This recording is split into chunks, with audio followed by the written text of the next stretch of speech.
what my goal today is that I've got all these pictures. I've got a black and white and then a colored behind it. Okay. And so I just want to go through the process of, you know, thumbnail sketching to the final piece of painting. And I like to go through those steps because I was kind of chatting with Leah earlier. It gets overwhelming when you start to paint, and you know, you're looking at pictures and you're like, I don't know, is this a good one? How do I make it better? Can I change it? What things can I change? What things maybe I need to change that I'm not aware of? And a lot of times, well, I'll say all the time, I'm vetting all of that when I come to class for you guys. I'm looking through pictures, picking out good compositions, good balance of values, and getting it all real dialed in for you. And I think it's important to make sure that you know how to do that. While it's great that I get it ready for you, it can be a disservice if I'm not really walking through those important details for you on your own time painting. So some of you have been taking classes with Leah and over this time frame of the last couple of years. So this may not be nothing new, but always good to kind of talk about. And for those who are kind of, what was that? Oh, you go. Sorry. Oh, no, that's okay. So my goal today is we're going to look at these 9 pictures. I have tracing paper. You can have a notebook. You can have a piece of paper if you want. And please have like a pencil or something that you can decipher a value range of like light to dark. And I'm going to use 4 pens, and I'll just show you a picture as my value range. So let me take a picture here. And let me just go grab a drawing pad. Yep. And so that's what we're going to do. So I'm going to start out sending you some pictures. And these are in no particular order. Just we're going to look at them in black and white, which is always your first step. I'm going to explain why, and then we're going to go with our tracing paper, or you're going to sketch it out as I'm talking and walking you through it. And the goal is to work out, is it compositionally good? Is it okay? Is there anything we can do to make it better? So we're going to really talk about our design. Hi, Robin. Welcome. Hi. Hi. Are you on our WhatsApp thread? I am. Okay, great. I'm sending over pictures here. There's a lot of them. I didn't want to scare you all last night. Say, oh my God. We're going to be tackling all of these. Marie's gone completely mad. Yeah, Robin, by the way, is in the Reuters bureau in San Francisco. Oh, okay. Awesome. She came to a lot of classes and then she had a baby. Oh. Now the baby's older. So she's back. Yes, those darn kiddos. I have a couple of them. Nice to see you, Robin. Hi, Julia. Hi, Christina. Hey, Julia. Hey, everybody. Nice to see everybody. Just better, Julia. And just very quickly to review what's happening in January. In every class at the Roaming Studio this month, it is all about basics. So Marie and I have talked about what that means. All my classes are going back to basics, mixing colors. We're adding things in slowly. We're talking about values. We're talking about how to sketch and do shapes. So this is a really great time to join, whether you are beginning artists with us or not. What we have found throughout the week is that, oh my God, people are like profoundly being able to grasp techniques that they didn't get before, right? Because we actually have the time to do it. So, and I will be teaching a class in 2.5 hours. So I'm here to hang out. I'm gonna mute now. Yes, thank you, Leah. In kind of like beginning of the new year, right? We kind of talk about it's good. It's a good refresher for all of us who have been on holiday or time off or haven't had time to go back through pastels. For those, Robin, I'm not sure if you have ever painted in pastels. I have not. Okay. I have a bunch of pastels that I inherited from my grandmother years ago, but I've never used them. Okay, great. So pastels is wonderful. I love it. And what I teach in my class can transfer to any medium. These are really important things to keep in mind when you're working and painting. Values is huge. And value, for those if you don't know, is your light to your dark. So it's a scale. We've all heard of grayscale. It's your lightest to your darkest. That's why I have these 4 pens that I'm using. This is my quick way of looking to see, did I mute myself? Hopefully not. You know, is it balanced? Do I have enough darks ratio to lights? Is it too many darks? That's not going to work.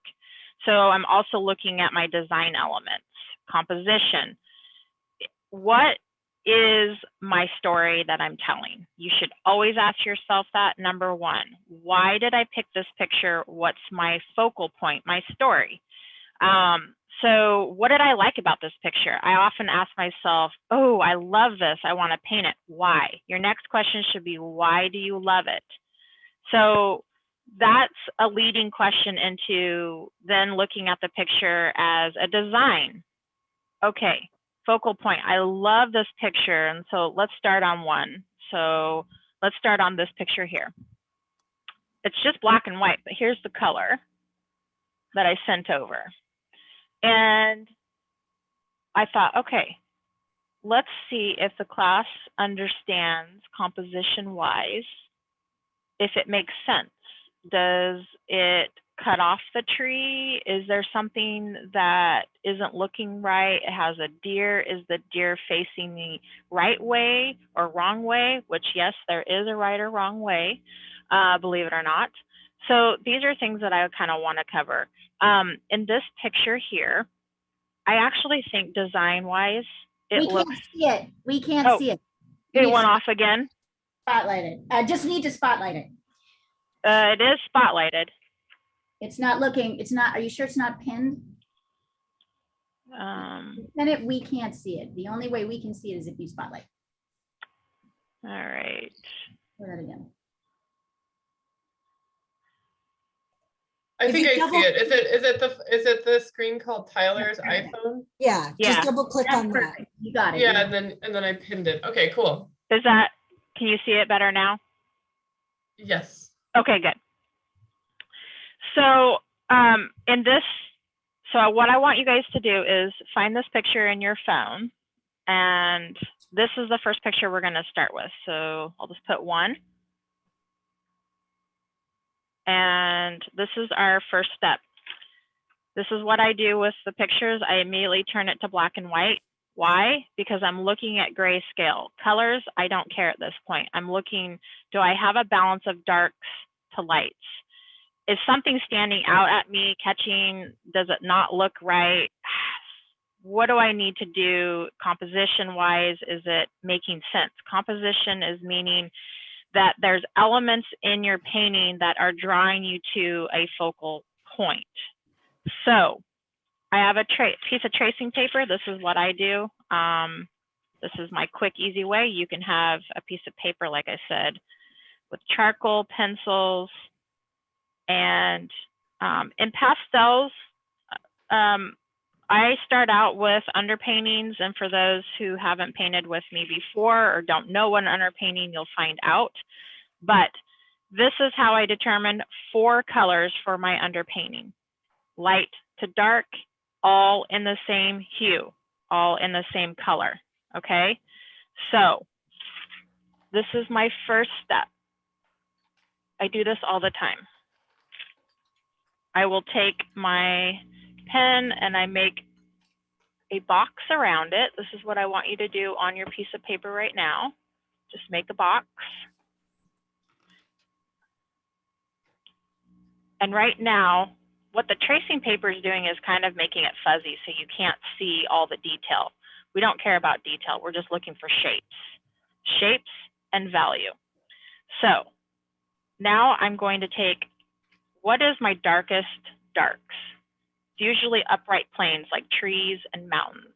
So I've got this shape here. Okay, this is my dark. So this is what I do.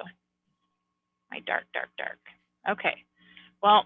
Marie, just a quick question. You want them to do this with pencil and paper? Yep. Okay. Yep. And obviously you guys don't have tracing paper, but you can kind of see where the shape is. You can use your pastels. You can use, I have pens. You can use charcoal. You can press, that's the hardest thing with Zoom is I can't show you the pressure, but obviously with charcoal, you can do a light and smudge it with your finger. The idea is to get different values, different lights to darks. That's the most important that we're trying to accomplish right now. And don't use color. You're using black and white. Yep. We're using black and white. And the reason why, I guess let me explain. The reason why we're not worried about color is because in the grand scheme of things, if your values are correct, it doesn't matter what color you use. Your values are what gives you the shading. So if I had a circle, let me do this, a circle and it was all black, that's flat, right? So that's not going to tell you anything. It's not going to tell you if it's sitting on a table or is it floating? It doesn't give you any information. This is why we start out with spheres and shading. So now I have this darkness, and let's maybe add a shadow. Because I have a value change, I'm now giving this a shape. I'm giving it a dimension. It's not just one flat piece. I'm giving you information to make a decision on. It's not floating, right? We have a dark side and it's giving that shape of the sphere. It's the same thing as painting, and it's the same thing that we're applying to this exercise, is that just with your values, you can communicate a picture to a 3D visual, exciting painting. And this is how we do it. This is the time we find out if that photograph that we're using is going to work, because a lot of times they don't. A lot of times you say, that's a beautiful picture, I want to paint it, and then you start to paint it and it doesn't work. Why? Because we've got elements in there that are maybe fighting each other, or the sizing of a tree. You know, we have two trees, right? And this is a landscape painting, so I'm going to reference landscape, but you have two trees that are like the same size. That's boring, and it's fighting, and your eye is just going to bounce from one tree to the other tree to the other. I mean, that doesn't work in a painting, but maybe in the picture, it's not really as popping as it is when you start to paint it.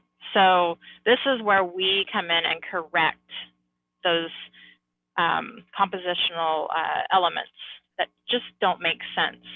So this tree is going to be the focal point, and we need a connecting pathway to this tree. So the next step in here is, we see this is lighter. This area is lighter, and then we've got another layer, and it looks like another layer. What I'm seeing is there's a lot of parallel lines. In some way, we need to get our eye here and to here. So in working out this piece, we're looking at design elements, and we're also looking at values. And so we're thinking about landscape, and what does aerial perspective? Aerial perspective is the idea that things that are in front of you are much more saturated in color. They're more detailed, right? You can see a tree in front of you. You can see those limbs and all the leaves. But as we move into the distance, it gets grayer and it gets moodier and less detailed, right? It gets grayer in color. It's flatter. It's not as bright. And so with that in mind, would this real dark color work if I had a really light color in the front?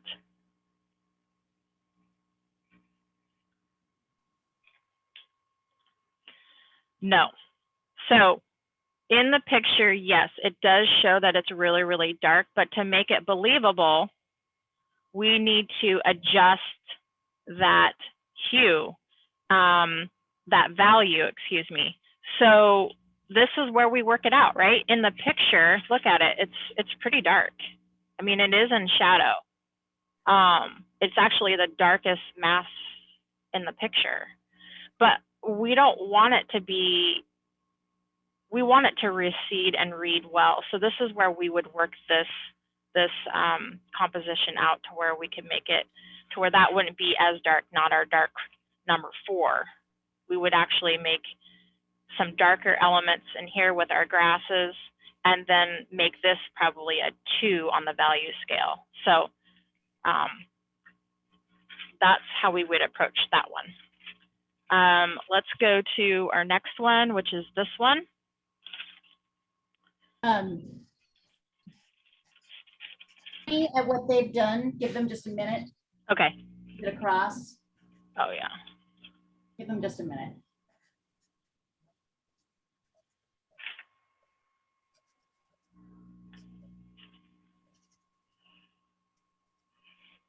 So if this isn't really clear, you will often see that in Marie's classes, she'll have a black and white sketch in which she's kind of mapped out the elements. She's never shown you how to do that before. So this is like kind of a key step in the process, right? Strangely, not necessarily using pastels, or if that's what you got, that's what you can use. But this can be done with anything to kind of show how to balance the contrast, how to adjust and balance and simplify your landscapes. Exactly. I'm very detailed, and I know that was a big hang up for me when I started classes with Leah, is I just immediately wanted to go to those bright spots and add all the sparkle before I could actually get the masses down. And so this has really helped me in my painting process to think about, to plan. One thing about pastels is it's a medium that is somewhat forgiving. However, when I first started, I realized it forced me, I'm not mixing on a palette anymore with my paints. I was an oil, and that still is an oil painter. So I wasn't mixing on my palette anymore. I'm actually mixing on the side of my pastel paper. And I really had to force myself to come up with a better way of slowing myself down, because you know, if you've painted with other mediums like acrylic and oil, especially, watercolor is a different beast. But you can just scrape it off, really. It's a little bit more forgiving in that respect. So pastels forced me to really think about color theory, values, chroma, hue, all these words that you hear, but really, what does that mean? And it wasn't until recently, when I just focused on pastels for this class, did it all kind of click.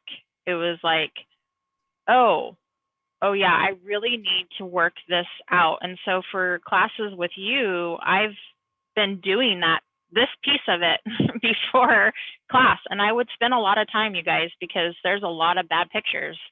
And it is not super simple sometimes. And so I was thinking, why am I not really making this a focus for you, and to remind you that it is really important to plan out. And this is where you realize elements that aren't working, or they do, and it's not super simple in pastel to just wipe it off. There's techniques, and I can show you for those who don't know, but it's not as forgiving. So I'm trying to save you the headache as well. And honestly, this is a good time to sketch out and think about your lights and your darks, and how you're going to approach your painting. what do you want to make it look like? This second picture that I sent over, it's, I really liked it. Why did I like it? I liked this path, this old road, and you know, it's leading me into these hills, and then it's like, oh, what's back in here? And this edge of this mountain is leading me up to this top. And, you know, and it's a really, for the most part, a really good composition. There are some things though, that I might change, but that's when I pull down and now I'm looking at my value scale. So the first thing was, I liked it. It looked pretty good compositionally. Then I flip it to black and white. That's step 2. I think it's pretty balanced. We've got, you know, some darks, some midtones, some lights. I think it works fairly well. The next step, so step 3, this is where I want you guys to pull out your piece of paper. And we're just going to quickly sketch. And so you're just looking at these lines. So you're gonna draw your horizon, rule of thirds. It's not halfway point, so that's good, check. We've got a nice lead into the painting, right? So that's great. We've got a nice line that comes up here for the mountain. We've got another line. So again, our eye stops here. Now it's jumping to this point.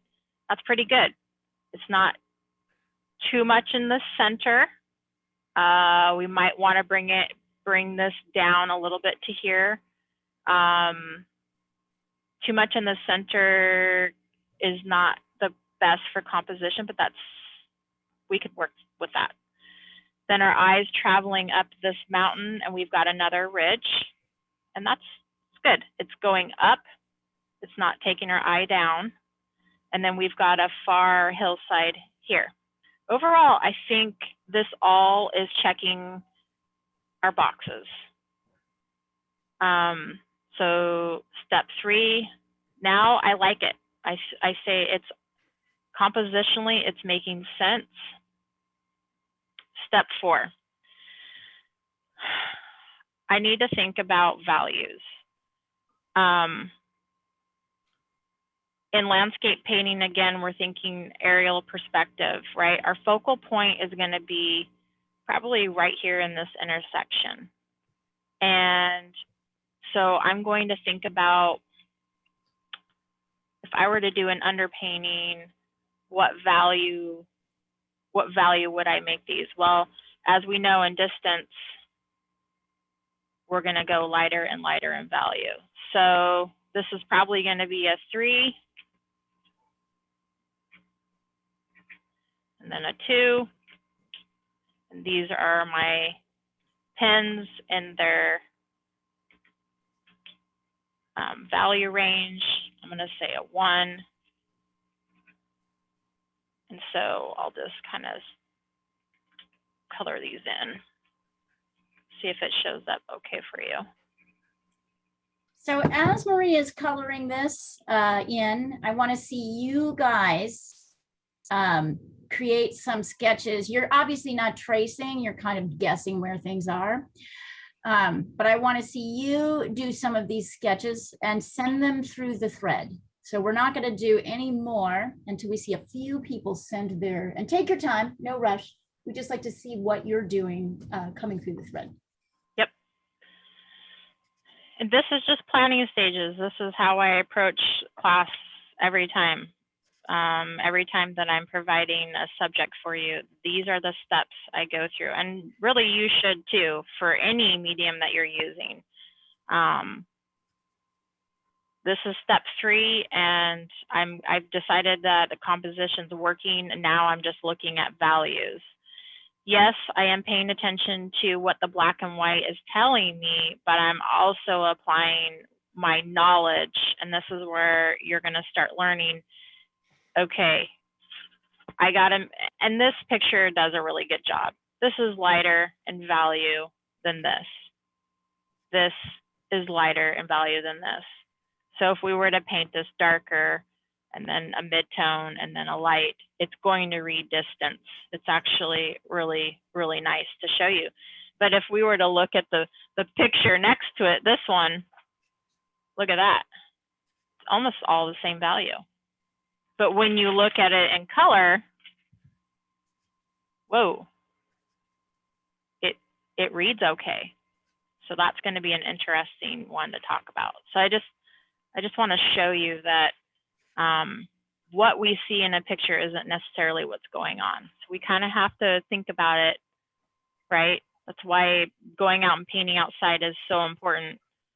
It's your camera can distort pictures, and so it may look a lot bluer, it may look a lot darker than it is.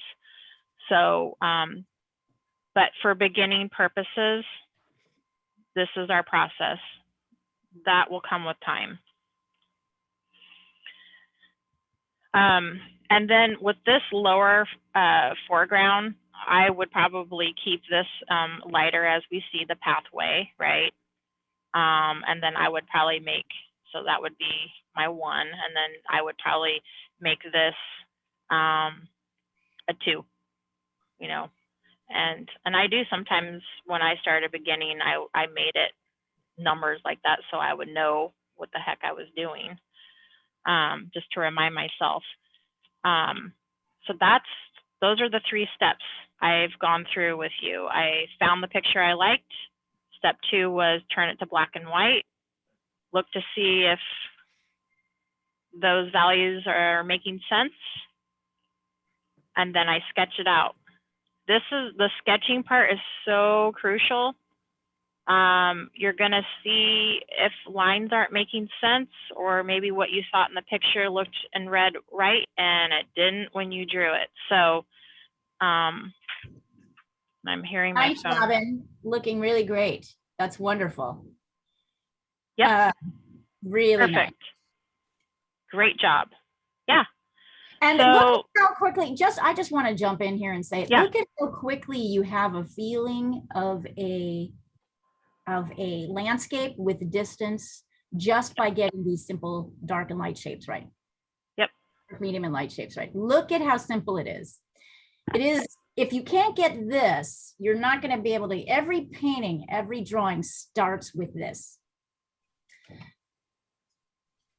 It really does, because what happens is you'll go up to something and you'll notice you're just like, I don't really like it. That's when you really need to say, why? What about it? Because I can tell you 100% something is off, probably compositionally. Or you have someone who just hasn't really dialed in that value piece of it. So this is the important piece, like Leah said. We want to get that. So Robin, like what you just sent in with your numbers, what then I would tell my students, like you for class, is what I send is a picture, and I send out a picture of a scale of colors. Let me grab like a value of the same color. So this would be an example. Jackie, so darker with your darks. Darker with your darks. Sorry, Maureen, go ahead. No, you're fine. So for example, I would say, okay, everyone, we're going to do a pink underpainting. So this is what I mean. So here's 4 on your left all the way to your 1. Okay, this is an easy step for you to follow now. You've done your sketch, you've marked out your numbers. Now you're translating it to 1 hue, and you've got your 4 being your dark, 1 being your lightest, right? Super simple. Now you're going to go to your sanded paper and you're going to sketch this out using your roadmap. That's what it is. You've created a roadmap. And you're going to put your darkest pink right to where your 4 is that you had on your thumbnail, and you're going to follow that. And that's how you're going to start your underpainting. So I know it seems like it's a lot. But this is the simplest way, really. And you would be surprised how many times I've gone through some of these pictures and it's like, oh, I want to paint this. This looks so amazing. And then I get into it and it's like, I would have to rearrange and so I just want you guys to see these things and practice. Okay, so Marie, I think this is a very good moment to let them, if they've done the two, to try one with one color. Yeah. But it's also a good moment to review materials because there are people who don't know what sanded paper is. There are people who Sure. do not know what pastels is. Like, can you talk about, while you guys are working on trying to get these in black and white and maybe translate it to one color, and also just take a look at what people are doing. Robin, I'm gonna, those are different, so. Okay, yeah, so Robin, you're gonna want one color, so not, so you're getting the value change, the light to the dark right, but we want one color. Okay, I will search. See if you find, yeah. Okay. If not, we'll do the best that we can. Yeah, Jeannie. So go ahead and make your mountains closest darker. Can you do that? Even darker. And then now you've got your pastel, so you can just go ahead and Which mountain darker? The these, full white one? yeah, these Okay. this set right here. Yeah. And then yeah, you can pull out some pastels since I know you've got them, and I'll send over through the thread of the sanded paper that I use. It's okay. I generally use the 400 grit, and I also use Pastel Matte. Yeah, good, Julia. I'm not sure how available this is in places like Poland. I believe Better job. Nadia was still able to get it.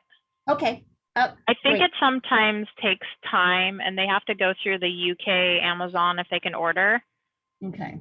But I'm not sure. Maybe Cassia can say.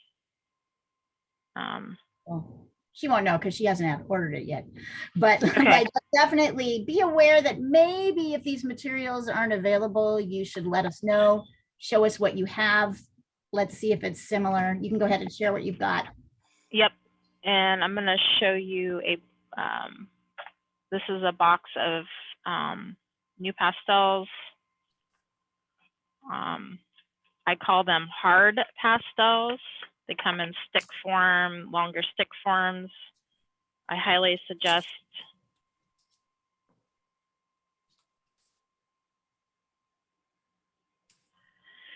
I primarily do my underpainting in these. They don't take up the tooth of the paper, so that's the sanded part for those who don't know.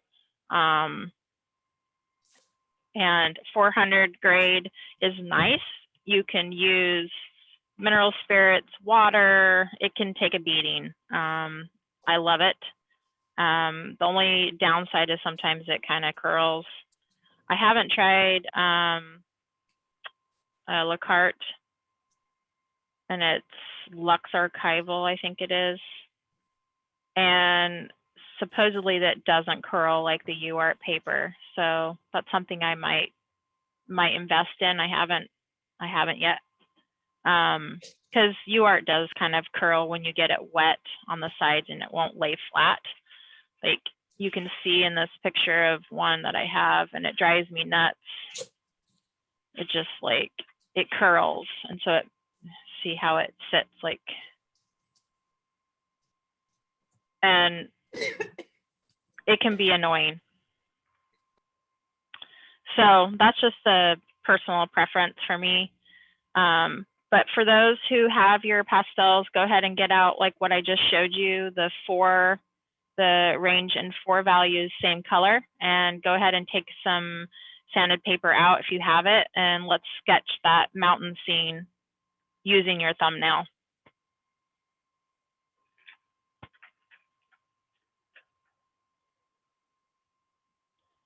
And I'll find a piece myself.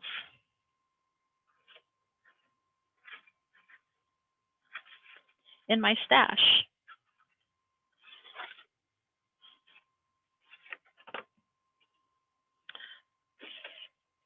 Somewhere.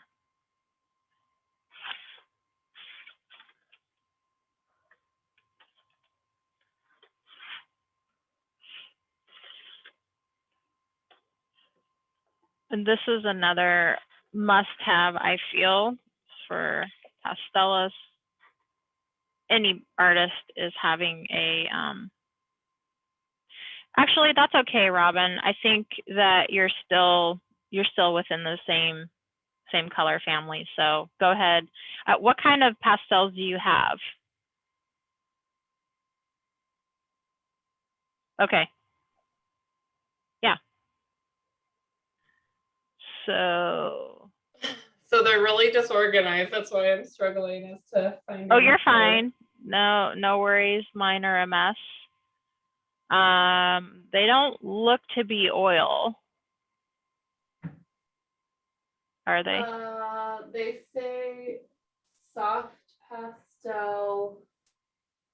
Okay.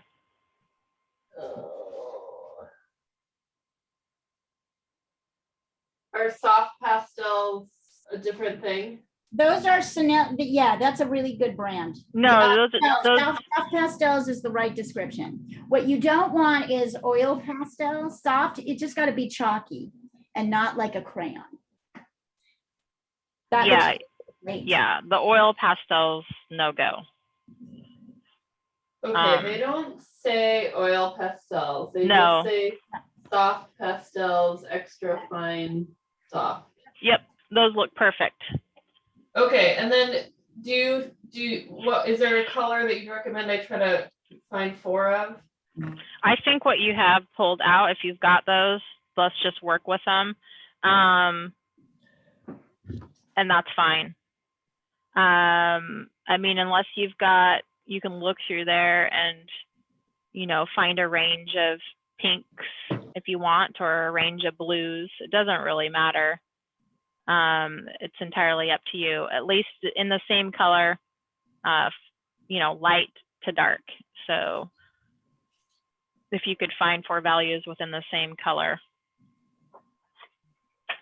But I think the brown that you sent over will work just fine. I have some 500 grit paper, and that's okay.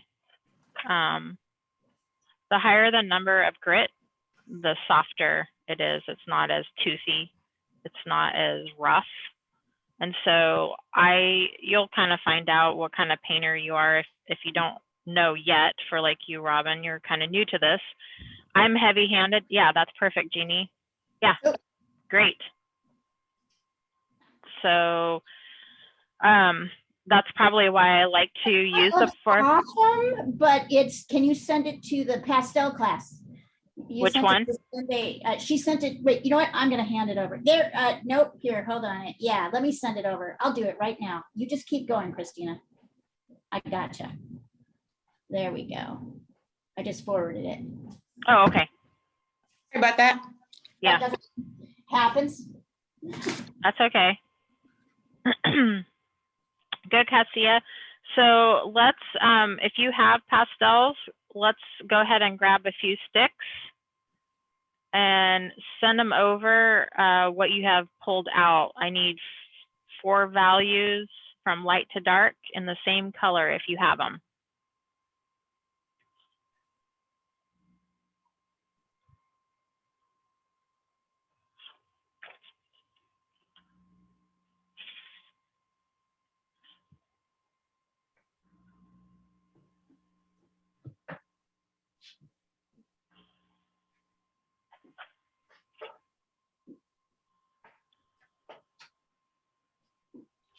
Yeah, that'll be fine, Jackie.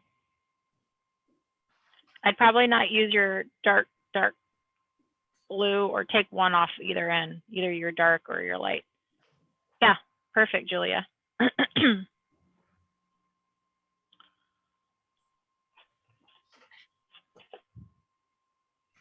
Good job. Oh, It's kind of fun, huh? Another tip before I forget, some I've already shared for those I've not. Take a picture of your pastels, of what you have, and turn that picture to black and white. It really helps kind of gauge, if you can't eyeball it yet, your value differences, because sometimes they can look like, whoa, I think this is so much lighter than this color, and they're the same value. It really helps. Do that now if you're struggling to find differences in value. Take a picture and turn it to black and white. It's amazing. I love it. It really, really helped me in the beginning trying to see what the heck it was. So I just want to jump in here and reinforce what Marie is saying, which is that one of the reasons we don't immediately dive into letting you use every color in the toolbox is that you actually have some ideas about color. Color is relation in when it comes to value, right? What a yellow is when it's next to a blue versus what a yellow is when it's next to a green or a red is different, just depending on how sort of saturated each of those colors are. So it can be confusing to translate color to value when you're using lots of different colors, which is why Maria is introducing it slowly. So if you're looking at reds and it's easier to see a light, a medium, and a dark red than it is to try and determine, is the yellow the lightest one? Is it the medium? Is the green the light? You know what I'm saying? Like, so this is, she's really stepping you through how to start dealing with color. Don't worry, we'll get to color and all the wonderful things about it. But like, it's real easy to misjudge color if you don't have it sort of in relation to the other colors that you've selected. If that makes any sense. Absolutely. Color is the last of the worry right now. Like I said, there's some artists I should send over a picture I can show you that the color is, I mean, you wouldn't normally think to paint a mountain this way in pastel, but it's because the values are correct.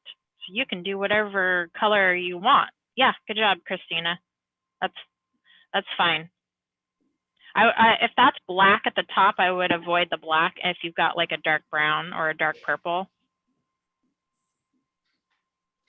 Okay, actually, I'm gonna switch to purples. Okay, yeah, you can do that. There's an artist. Let me see if I can pull him up real quick. Tony Elaine, I think it's Elaine. He paints pastels, and his use of value versus color is phenomenal. I love bright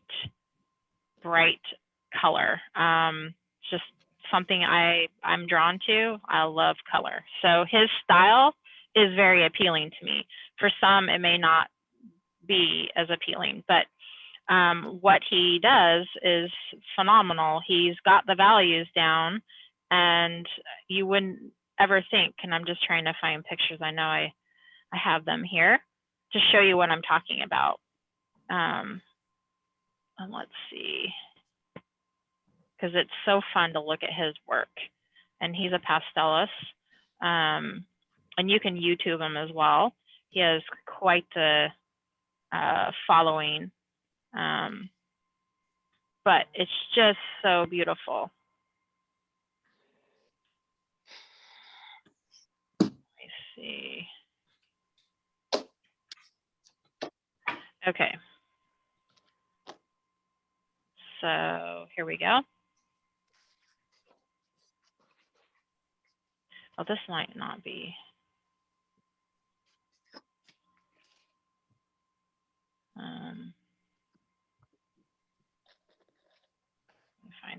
now.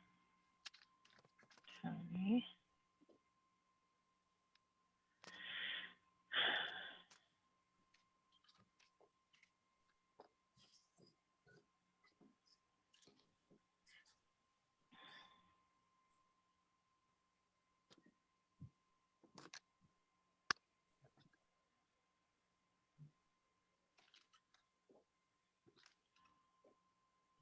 Let me pull it up here.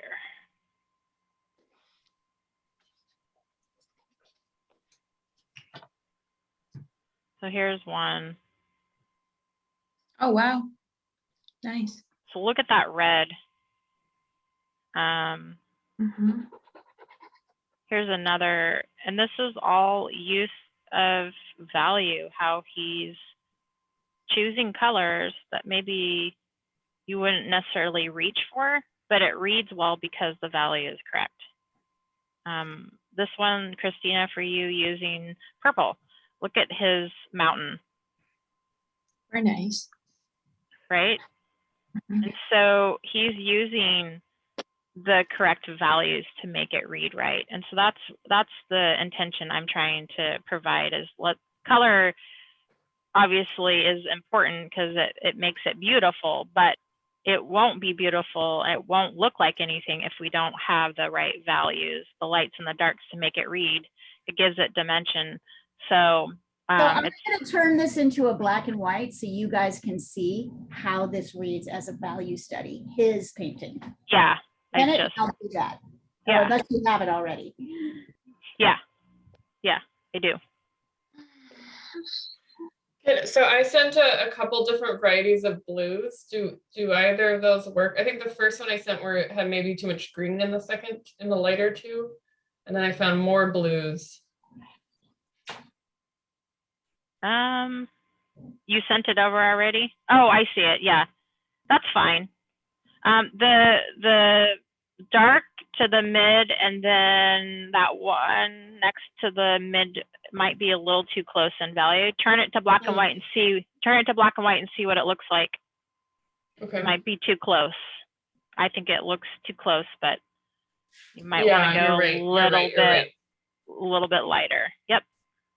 Good job. Okay. Do you want me to turn this into a black and white for you, or have you got it done already? The guy that you just sent over? Oh, Tony Elaine. Yes. You want me to do that? Okay. Yeah, I was just looking at her work, so let me. All right, yeah, you look at her work. I'll do this for you. Don't worry. Okay. Marie, three pictures up, I had sent one that has browns, yellows, and then two blues. Did those blues work? They are more different, but there's a little bit of like some green over the lighter ones. I think that it's again that that green, that values, it's pretty close to that blue sitting next to it. Okay. Do you see? So I would almost take that green out and maybe see if you have even a lighter blue, or, the idea is to stay within the color family if you can. But if you don't have any more blues, then I would shift that third one out and then go even lighter. A lighter green or a lighter blue if you have it. Let me see. So, and what I'm saying is, I might be able to go darker. this one, and then this goes here, and I'll send it to you.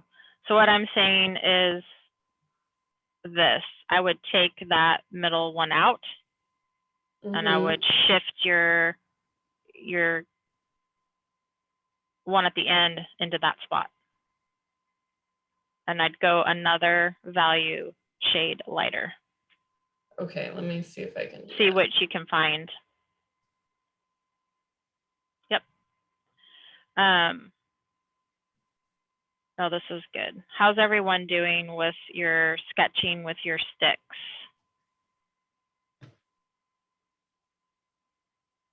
A pastel.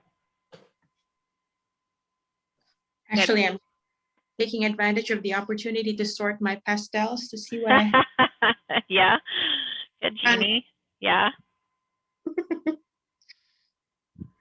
All right. Okay. Oh, yes. Oh, Thanks, Leah. I was just going to. Thank you.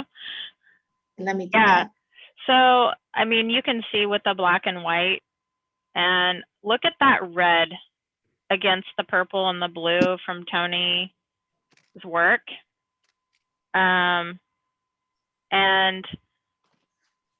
But look at it black and white. It's the same value. The chroma is different, the saturation, that brightness, that it was in that red against the purple, and then it's just beautiful. So I just want to show you how important it is with values. Okay, Julia, good. Nice. So I'll get my paper up too.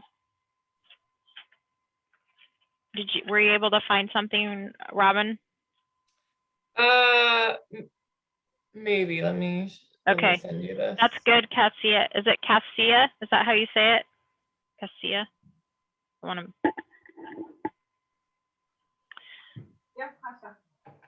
I don't think actually that works.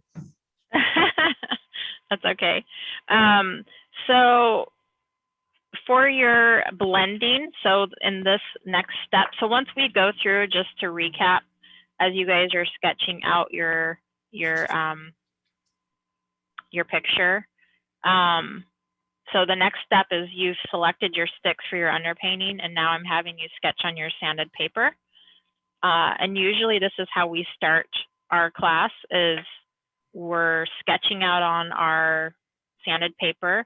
I've sent over a picture of some beginning colors that we're going to start with. And then I kind of talk about why I picked those underpainting colors and, you know, what the thinking, the process was to let everyone know. So right now, you're choosing whatever you have in your stash of pastels. Eventually, for those that are new, there is a method to the madness of picking what color for an underpainting. So that will be for another class. But I just want to get you started for the new ones. Go ahead, like Jeannie and Julia, if you're already got your colors out, go ahead and choose what. If you want to do a dry rub, which means a blending tool. For those who are new, this is generally my blending tool. It's a pipe insulation foam that I get at the hardware store. And I just break off pieces. And if I don't want to do a wet underpainting and it's just a dry underpainting, this is what I use. And I just take it and I just blend in my pastel into the paper. So if you have something like this, use it. If you want to use some alcohol, I suggest the 70%. This is what it is. I also get this at the grocery store, hardware store. This is probably 99% of the time that I will do. If I do a wet underpainting in class, is what I'm going to use.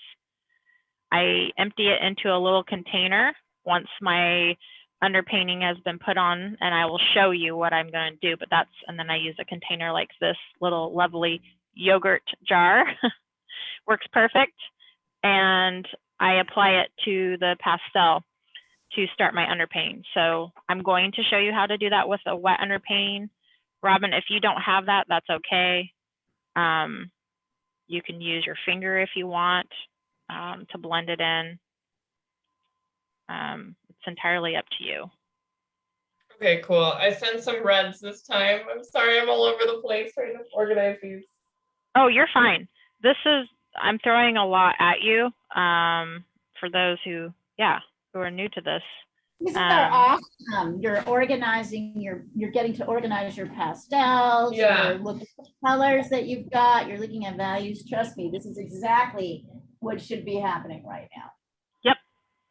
And I took a picture of all my pastels and I arranged them from in a value from darkest to lightest based on their hue, but you can arrange them however you would like. It's just easier because when you're painting and you're looking for a light blue, you've already got it in, it's already down in the light, all your light blues are already together. It's super simple. Or you're like, I need it darker, and you can work your way up. And so that's made more sense to me. But I've seen people leave them all in their containers, and that's simply fine too. You can leave them how they came.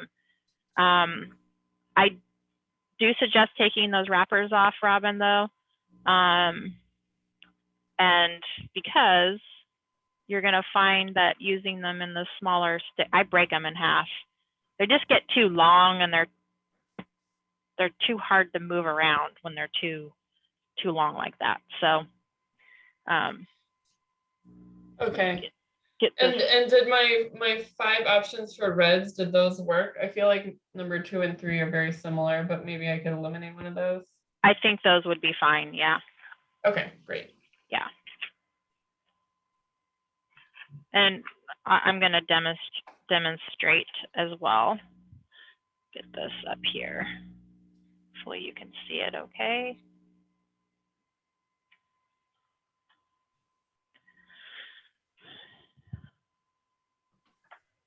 And let's see here. I usually keep an old mat around, and I use this to create a box.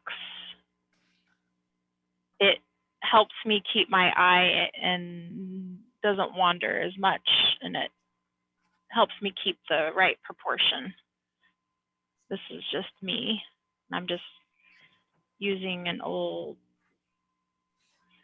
mat that I frame things. So this is how I start out.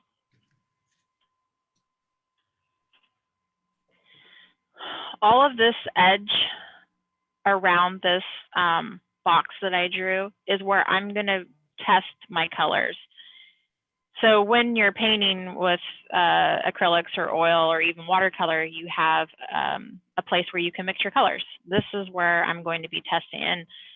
And for beginners, I would even suggest having a lot more space, even like a strip. You could take a strip of a piece of paper like this and really test, because this is where you're going to be mixing and testing and layering and seeing if this is the right color, if this is going to work. This is where you do your testing before you put on your main painting. So I hear my phone dinging. Let me see. All right, purple. Good. So you can go ahead, Christina, you're ready to, I don't know what you want to use, your alcohol, or you can do mineral spirits, water, whatever you would like. You can use water? I didn't know that. You can, I don't. I prefer, just because it takes forever to dry, even with the Gamsol, it takes forever and I'm impatient. So, and I kind of like how the alcohol, the effect it does with the pastel. So essentially you're, you're liquefying it. It's turning into paint. Did you introduce to people? Oh, cool. Did you introduce to people this substance that you're using? Why don't you take a picture of it and show it? I did. But yeah. Did I miss that? That's okay. Sorry. Yeah. Yep. Christina, I like your little stand up of all your little pastels standing up. Okay, so Jeannie, I ignore the big drip. That's okay. Drips are good. It's already gone here, so. Yep. So what is one thing that maybe you notice, especially your these two? The two colors are too similar. Yes, good job. Like yeah. one of my, These two, yeah. like my 3 hue you know, 2 and 3. Right. Yep. They, when you got them wet, they turned into almost the same color. Yep. So good job. So now you know going to the next time you do this, you're like, okay, I need to really make sure that it's maybe lighter, like lighter in terms of pressure that you put. So not as much pastel. So you can correct it still in this stage, Jeannie. You could take your paintbrush back and you can lift, you can dip in whatever and lift some of that off if you'd like. It's up to you. But that would be my suggestion, is lift some of that just to lighten it a little bit. It's not going to ruin it. And I'm just gonna, so yeah, Jeannie, Julia, that looks great.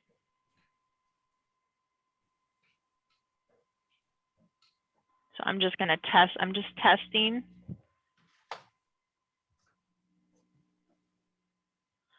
Testing 1, 2, 3, testing, all right.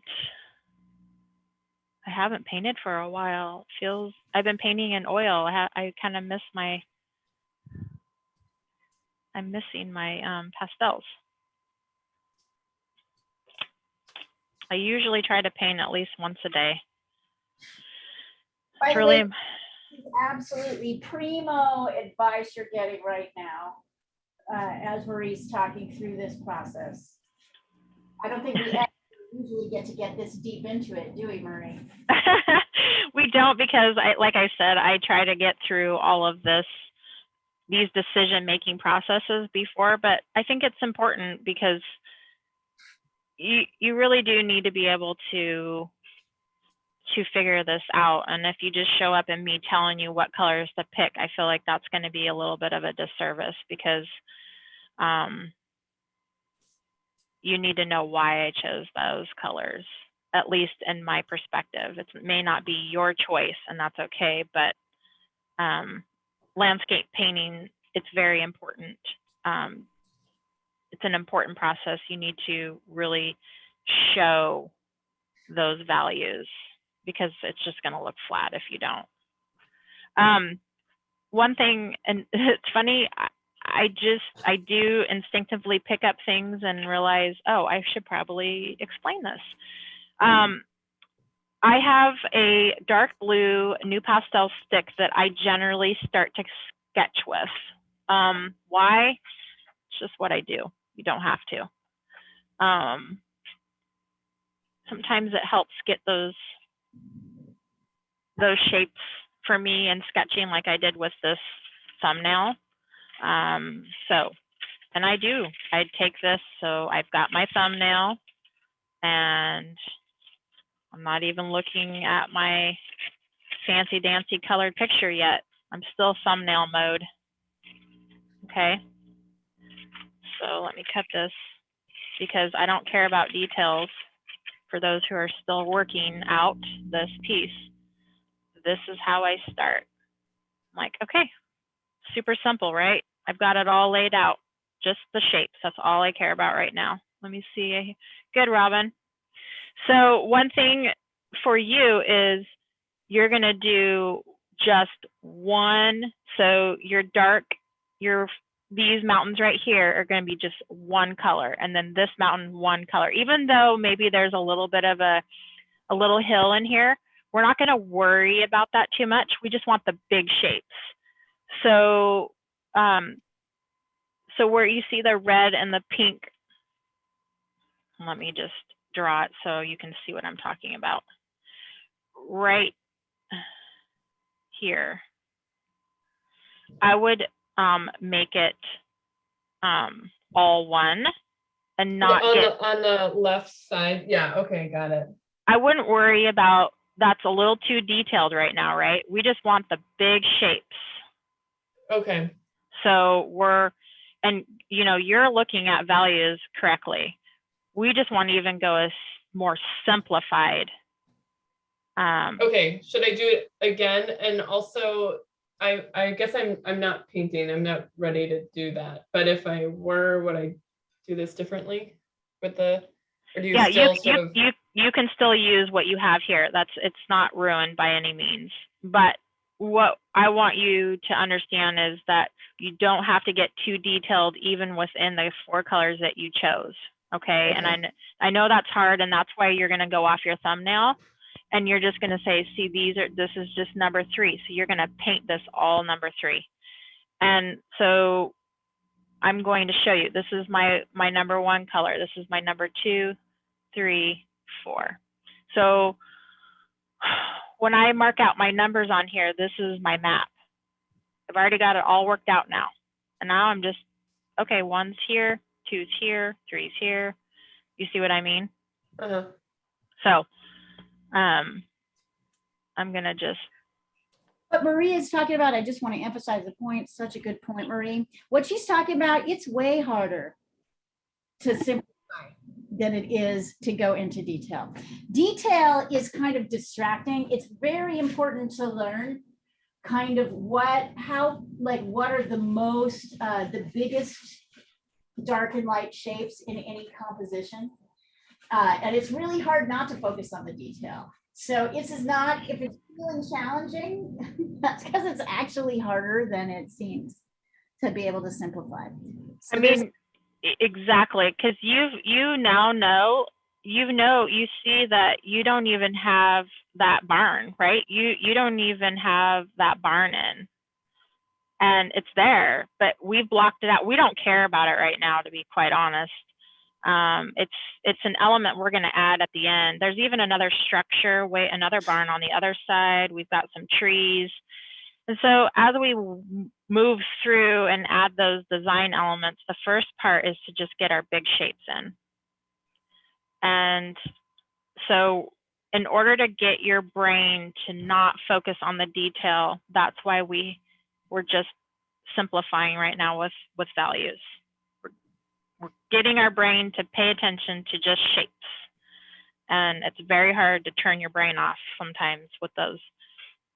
You know, there might be something else that's also going on, which I just want to jump in and interject as I'm seeing it. You might be not knowing what value to, like, you might be looking at grass that's like light with dark in it and trying to figure out how to do that. When you're simplifying, you're sort of looking for the darkest value underneath the light laid on top. So you kind of almost want to ignore the sort of model, right, Marie? Is that the way to put it? Am I putting that the right way? Yeah, I think as you begin through the process, and that's what I'm saying about why I choose certain colors for the underpainting, because there is a method to get to that part of what you're talking about. Mm-hmm. Yeah. I don't want to throw out too much to totally confuse everyone, or the new ones to this, because You're right. I'm trying to keep it super simple and just go through these very basic steps. So your goal today is that you, hopefully at the end of this class, you can see a photograph, you can do a thumbnail, and you can look at the values, you can assign numbers to those, and you can get it to this step here. That's my goal for you at the end of this class. And for those who already know what we're doing or have been with me, they're moving on quicker, and that's totally fine. Keep sending in your work. And quite honestly, I read about this, I watch other artists paint, and it really is important. It's good to always think about these things. It's just going to make you a better painter.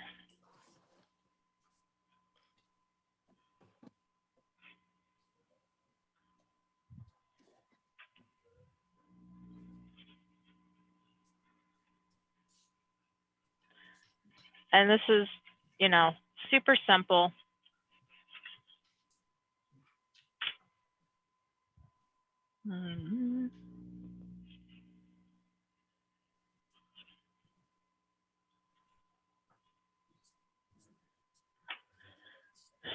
I didn't add anything into the sky, but you certainly can. And if I did, add anything. The paper, the tone of the paper is pretty close to the color I would put, but I can add a very light color. It's not a big deal.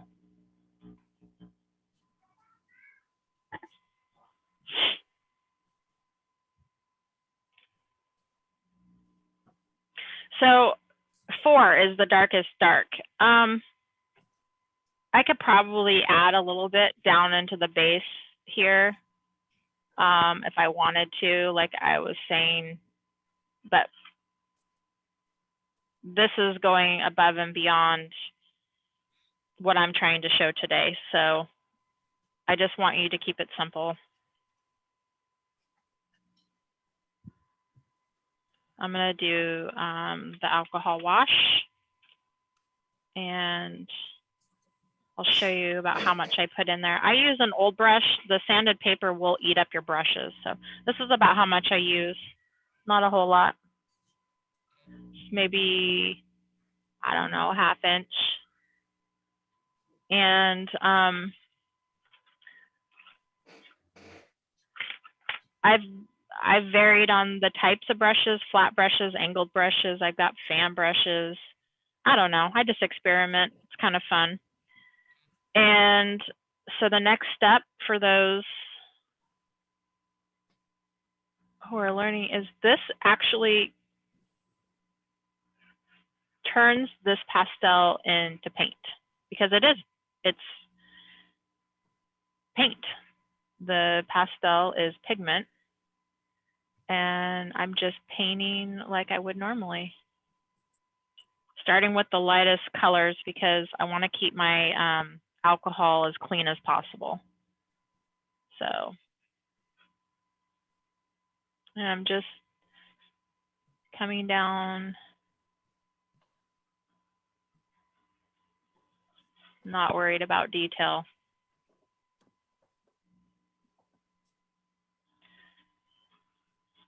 That will come later.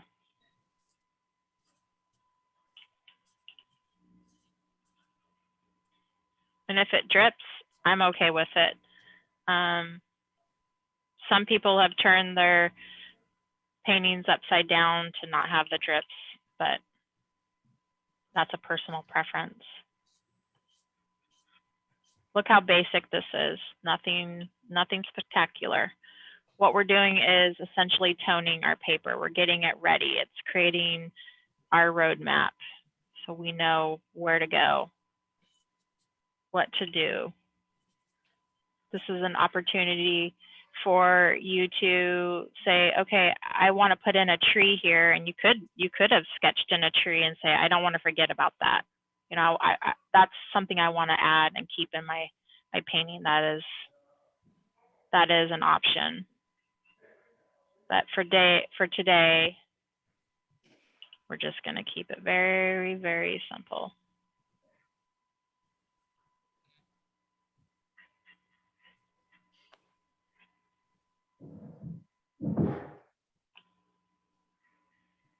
One nice thing with this isopropyl alcohol, I can actually come back in, like I was telling Janie, I can lift this paint off if I want.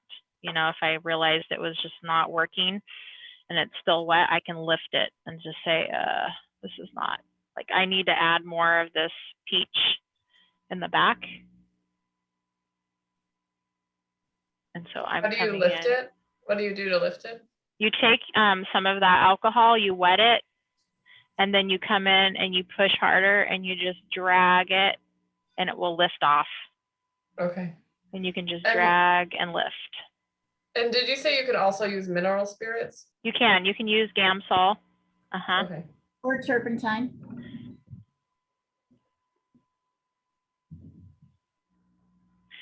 Yeah, sometimes this is really stinky, and so some people don't like it, and that's totally fine.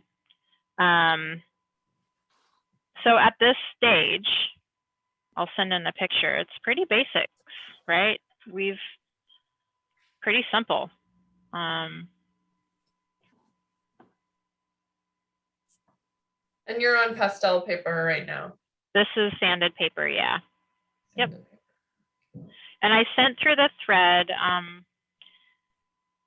if you can see, it's a few threads above. I sent a picture of the 70%. I like it because it doesn't, it's got a little bit more water to it. But you're not wrong if you go to the 90% or the 91%.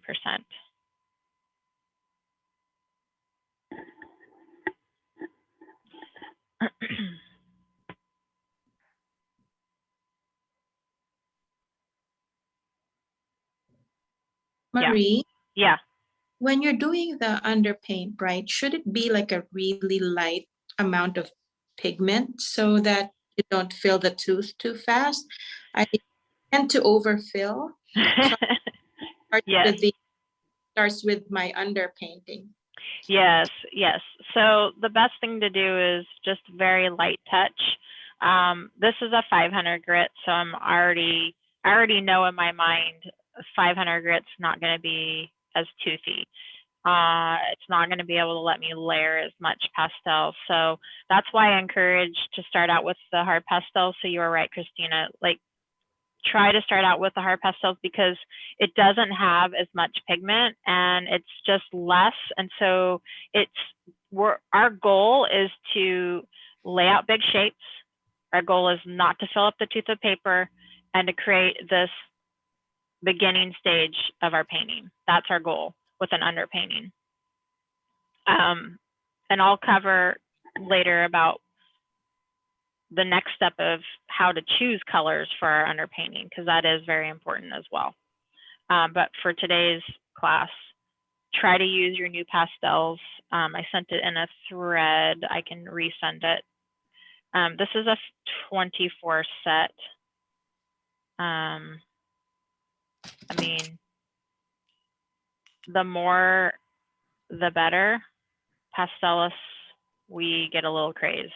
And I think even Julia will attest to this, that more is better, and then we just like, it's a downward slope. But It's funny how you end up coming back to your favorites all the time, even though you keep acquiring, but then I still have my go-to set stuff that I use. Yep. Oh my God, you just described the addiction so well. I think I remember Leah and I laughing because you can go, I've been to a workshop, like a painting workshop and a pastel workshop, and it is funny because Pastels, we have a bazillion sticks of every color imaginable. And just like Julia, really, there's just this,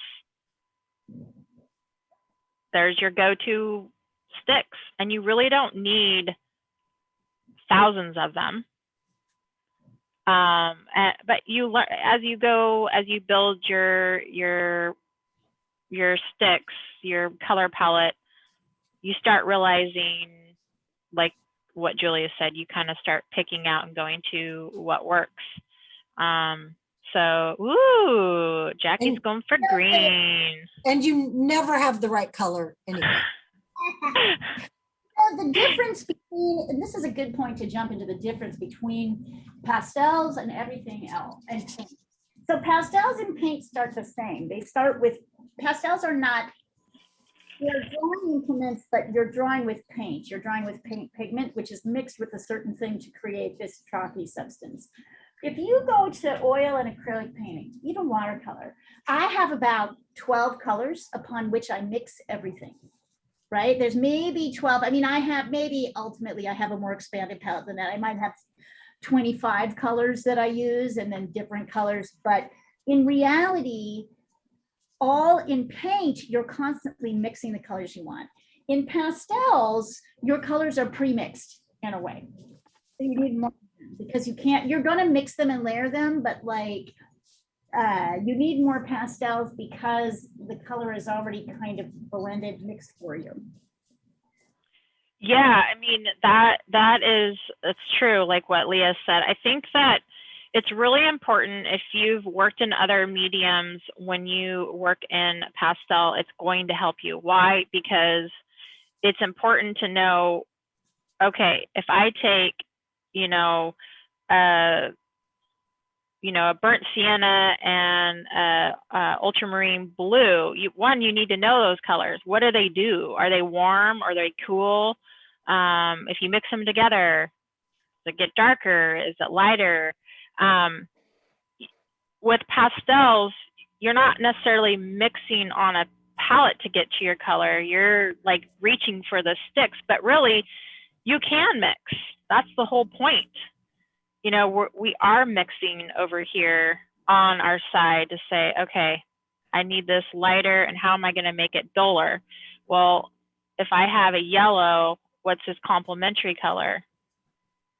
So do I use some purple over to gray it down, or what, you know, you're thinking about how can I make this a dull. You can use your basics. You don't have to have that exact stick. And that's what this side is for, is mixing and layering. That's the beautiful part about pastels, is the layering. And that just comes with time, and knowing how to use them. So is everyone caught up to this step? Does everyone have an underpainting done? If not, let me know. So we've worked all the way from the beginning. We have a picture, we've sketched it, we assigned numbers for values, we selected an underpainting set. Now it should be dry, or however, whatever process you did. It's pretty dry. Next step is, let's make sure that everything is sketched in properly. So this is kind of what I do. I go through and just like, okay, well, this kind of needs to come down a little bit more. So I'm going to use a lighter color. So you're coming back in and adjusting now. Sometimes when you do an underpainting, it like drips everywhere and things aren't looking right. And do I want this other piece out here? I might not worry about that and bring it up. And then this is okay. The slope's not exact, but that's okay. I can bring that down. So I'm just adjusting now. I'm going back through and refining that. Maybe I lost parts of my value range. I see that this comes down a little bit, so I'm going to bring that down a little bit. And so go through. This is where I want you to go back through and really look at, is it reading right?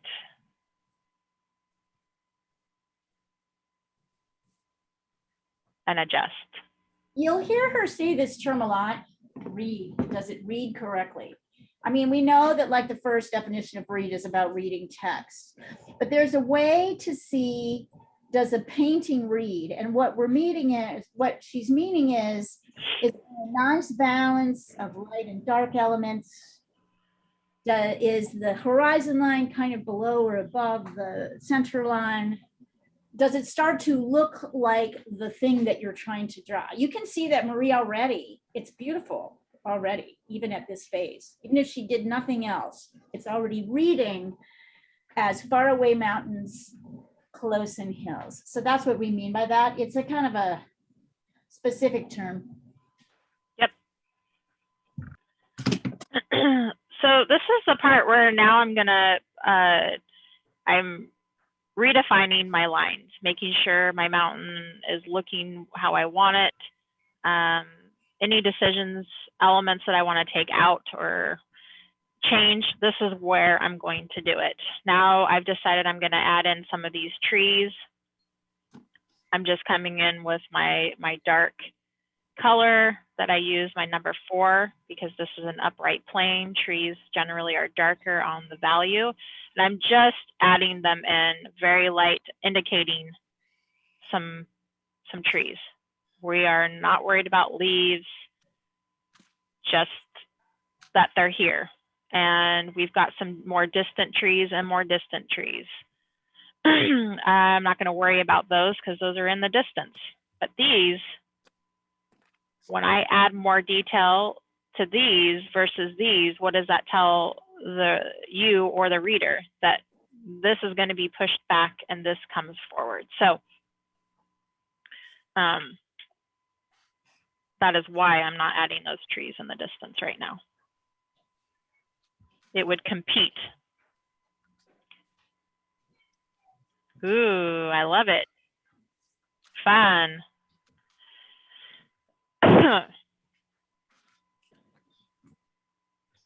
Okay, so with your lines, Jeannie, on your back mountains, I would, what we would call soften those lines. Oh, yeah. So, yeah. So, Oh, yeah, absolutely. Yeah, they're not Yep. going to stay there. That's Yep. just good. to define where the mountains are right now.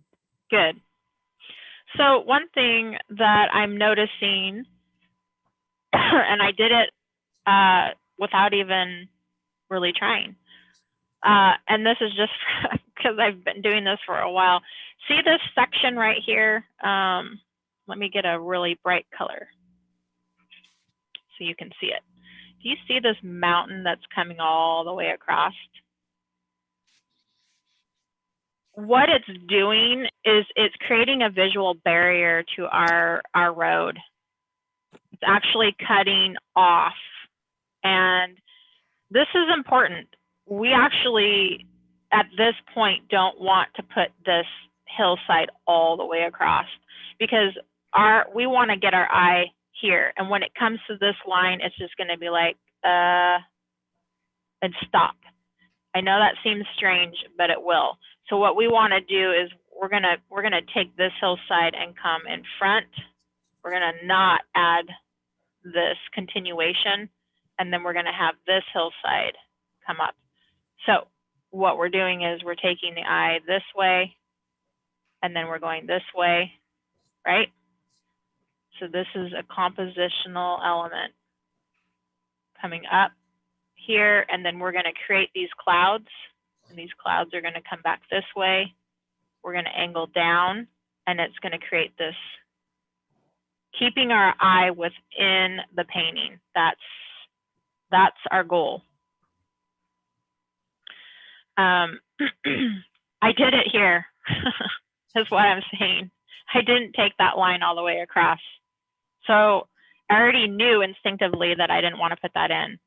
I just missed saying that. So it wasn't until I just was looking at it, going back in with my refinements, I was like, wait a minute, I'm seeing this, because now all I've been working off is my thumbnail. Now I'm actually looking at my colored photo and really looking at what's going on. So just something to keep in mind, that it's important. We don't want to create a visual barrier. Even like pictures, you see, another example would be like a fence. A lot of paintings, they'll have a landscape photo like this, and then they'll have this fence that comes right along the front. And you're already setting up a visual barrier, or a row of hedges, and then you have this pathway. It blocks, it doesn't work. So in that form, like if we had a fence here, we would cut the fence out.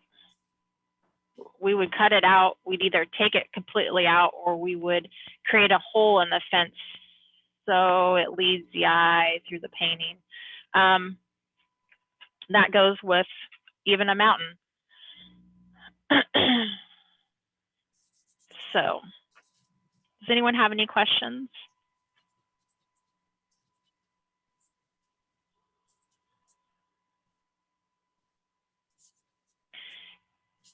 Even on this side here. I have a question. Actually, I have a question to the group. Yeah. Some of you have been doing this for quite a long time, working in pastels. I want to know if this lesson is explaining some things to you that you might not have understood before. If so, what is that?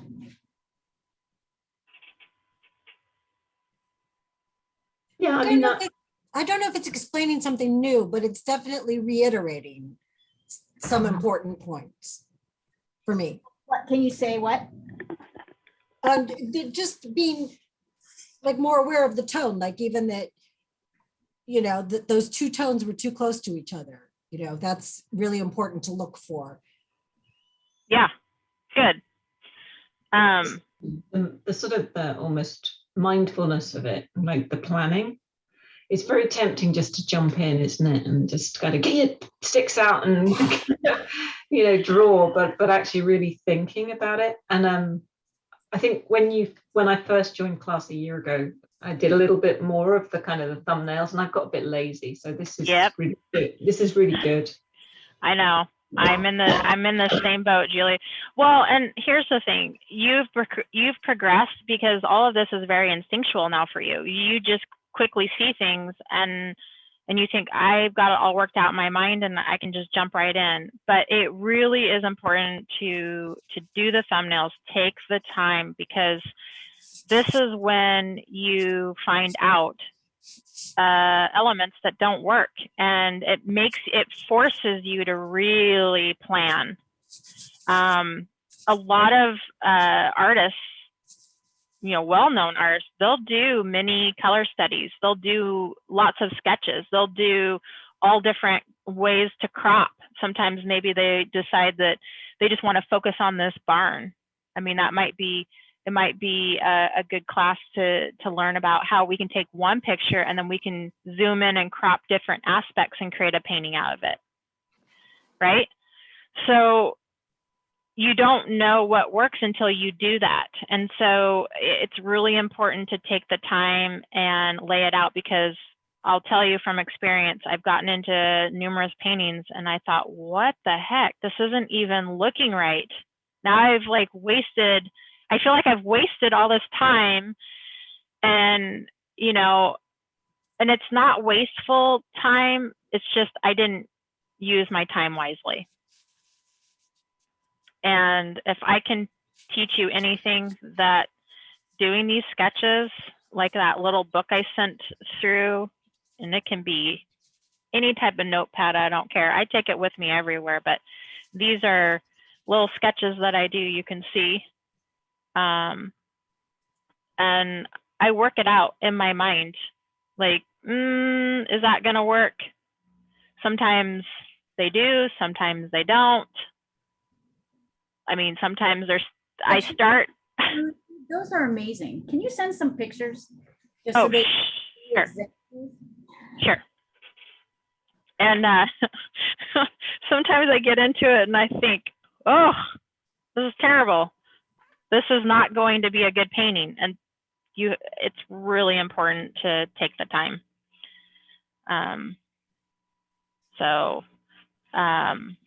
Let's see, I've got, skies. Some of these are in charcoal. Let's see here. As Julia said, I've gotten a little lazy in my sketching. This is a painting that I've done numerous times. And this is kind of where I worked out my my sketching. Yeah, I think we did that one, didn't we? I think so, this one. Place in Alaska. Yeah, exactly. Here's mountains and a house, trees. Those are so cool looking. Yeah, and I'll make notes, like even, the sun is up here, right? And because where is the light? That's reminding me, sun's here, light. This is where I'm going to add my lightest lights. These are going to be my shadows. You know, there's a lot of things that maybe I want to emphasize on the trees, and maybe not so much the mountain. I actually just painted this lower one in a pastel, and this is what it ended up being. I realized I didn't like that, and so I did it more Beautiful. this way. The ones in the sketchbook of that, was that pastel in the sketchbook or was it marker? So this was in the sketchbook, it's charcoal. Oh, okay. And so I started out landscape, and then I realized it was too heavy on the trees, and I really loved the light of the mountain. And so then I decided I'm going to cut some of those trees out. So I think, you know, even in just this example, you see how important it was. Had I got into the painting, would it look bad? It probably wouldn't look bad, but it wouldn't be coming across necessarily in the way I wanted. Let's see. I do lots of waves. I've got another book full of sketches somewhere. The wave paintings actually have been the most beneficial of doing the sketching, but please do get a sketchbook. I'll show you, here's some more waves I've done, sketching, beach scenes. So you can see here, I'm working out how I want the foam to lay. You know, this is the focal point. You know, the gesture of the water. So here's another one I was doing, and I thought, well, this just looks like a bunch of crap. I can't even see what it is. And then I realized it looks great in a photo, but it's not working great in values. It's too heavy in the darks. And so, you know, working this piece out in your thumbnails, here's another wave. You know, designing how I want the foam to lay. I want the foam to direct my eye to the wave. Again, working this piece out with my values. It's really important. And then you're gonna start working, like, here's an example, what I'll show you. When I started figuring out colors and laying out what I wanted to do for a certain painting, I started making notes, like block in, okay, these are going to be for my hills, my water, my sky. Here's my foliage. I decided I didn't really like those two, or maybe I wanted to use them, I don't remember. So even going through and testing, your planning stage is huge. You know, you want to mix these colors and see if you can't get what makes sense for your painting. Yeah, lots of thumbnail sketching. Lots of notes I've taken to think about things. So it's important. I feel, and I hope that I haven't confused you. I hope that it helps you when you pick out your photo. And maybe what we can do next class is work off this photo and finish it if you'd like. And I can then teach you the next steps of, you know, picking out the colors. And maybe what you can do in the meantime, before the next class, is work it out and do a couple of these yourself. Work through this again and try it out with a different set of color for your underpainting. You know, nothing's wrong. It's important. That's the only way you learn, is to try it out and see what works, right? Especially with these pastels. But get a notebook if you can and work on those for your thumbnails. It's so important.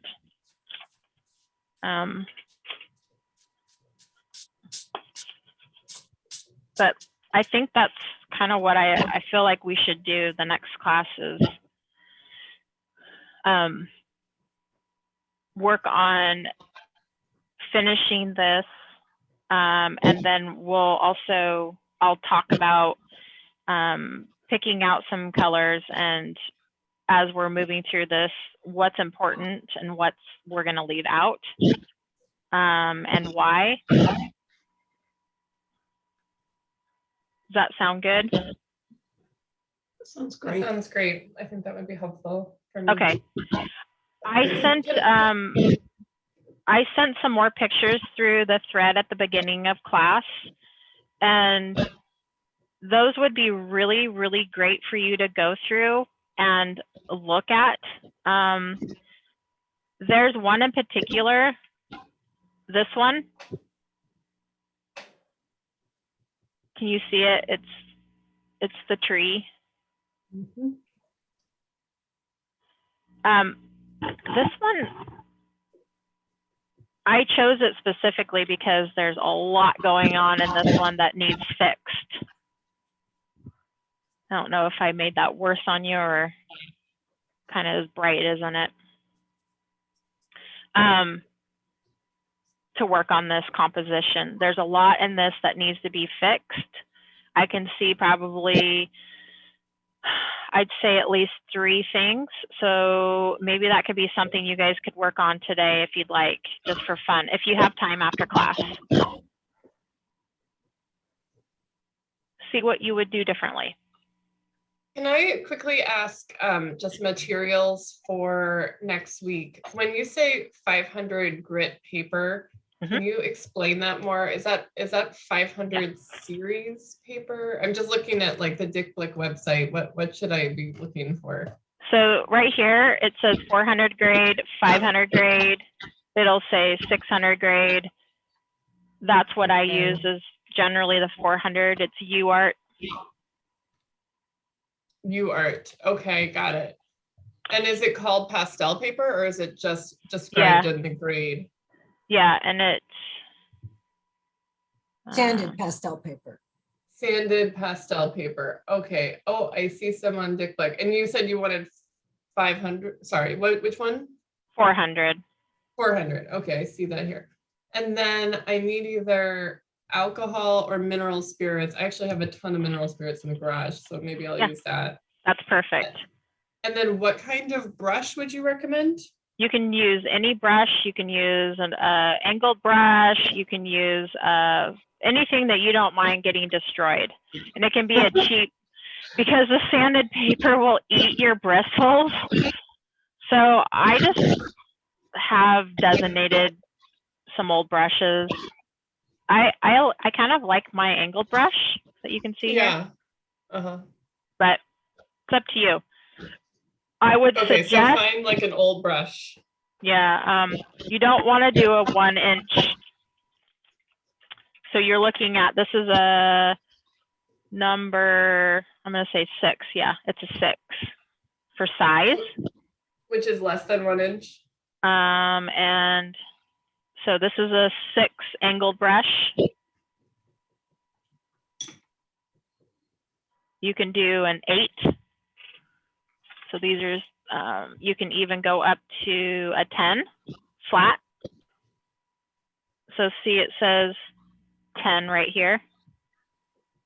Okay, 6, 8, or 10. Got it. Yeah, so the larger the number, the bigger the brush. And I would not go any bigger than a 10 for the underpainting piece. I tend to stay in these sizes, which are the 6 or the 8. Just, it gives me more control, unless you're on a big, huge piece of pastel paper, but you won't be for the beginning. So, and then you've got some new hard pastels, if you have some of those. And you've got your soft pastels. Like I said, the blending tool, which is like this, comes in a really long stick. It's like pipe insulation foam. And the stuff that you get your bananas wrapped in is usually. Yeah, you can use this. That's right. You can use that. what I found useful too is an old stress ball Oh, I destroyed, and I cut it into little wedges. there you They- go. Yeah. What you don't want to use is try not to use your finger too much. And the reason why is the oils, and it's going to just eat your fingers, the oils from your hands. So Does an that would, old rag work? Like an old cleaning rag? you could do that. Okay, Yeah. and if I don't really have the only hard pastels I have are black or brown Okay. colors. So- Is it important to get a few hard as well? Yeah, it is. Okay. I sent through the thread the 24. If you can get the 24 new pastel set, that would be ideal. But they have smaller sets, I believe. Okay, and I'll double check my equipment. I got a bunch of stuff through the family that's very disorganized, so I'll see what is there. Of course. Yeah. What a great present. Things I want to mention to you guys, by the way, Marie, really fantastic class, even better than I imagined. Oh, thank you. So maybe you should start most classes with having them do a quick thumbnail all together with you just before you start doing the painting. When you get doing final pieces, because I think that's a really great practice. I just love this one here. This is like just beautiful right there. Yeah. A couple of things. Use this thread to talk to each other. Show off. You'll notice if you've been on the thread, people talk to each other. They show off what you're doing. Marie will jump in. You want Marie to see something, me to see something. Use this to communicate just on whatever you're working on. Absolutely. It's We're all good. doing stress relief, right? So this is as much for camaraderie as anything else. Yeah. Oh, yeah, it's fun. It's a good place to just like talk and show what you're doing. Of course, I love it. So, yeah, look at Jeannie go. Lovely layering. Look at how you're layering it. Mm-hmm. Oh. So look at the vibrancy, Jeannie, underneath your grass. Do you see how that reads? That's why it's so beautiful. If you just put down green, it would have been so boring and flat. Yeah. I'm not going to touch that part. I really like No, that. and I really love your that dark like reddish in the back on the to the far right with the greens and the purples. Really That's some of that. very very nice. Nice. Very nice. Yes. Although in a way, Jean, I loved your beginning one. I love the one that was one step back too. Yeah. This one, I'll forward it so you guys can be reminded. This one is also really beautiful. So you might also try another version, keeping things a bit darker, because it's kind of neat on that level. Yeah. Like, a beautiful rendition too. I agree. So, I mean, and that again, why is it working? Because you've got complementary colors. You've got those reds because you got a lot of green and blues laying down, and we used red, and that was such a brilliant choice on your part. Look at it's just so. I just copied what you did. I think you know what to reach for. We'll give you credit because credit is due, but it's beautiful. I love both of them, like Leah said. Yeah. It's really just so fun. So good job. And it might be also fun one time this month, if you can, maybe Marie, to have them do one landscape 2 different ways.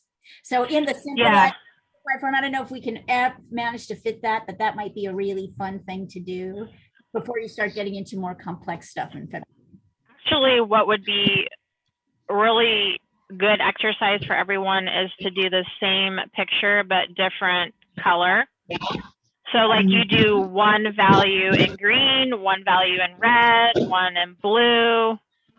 So you're really, really paying attention to those values. and seeing what they do. The other thing that Marie and I are kind of cooking up together in February is we're going to be launching a new class on Saturdays after beginning drawing. It's kind of an open class, but we would like to do a joint class on how mix and layer color, basically how to understand color. I'll be working with paint, she'll be working with pastels to show you how this stuff goes across.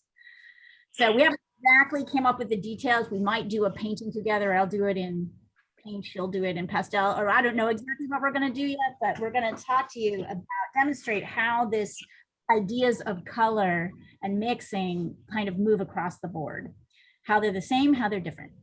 So Yeah, no, I think it's going to be beneficial for everyone.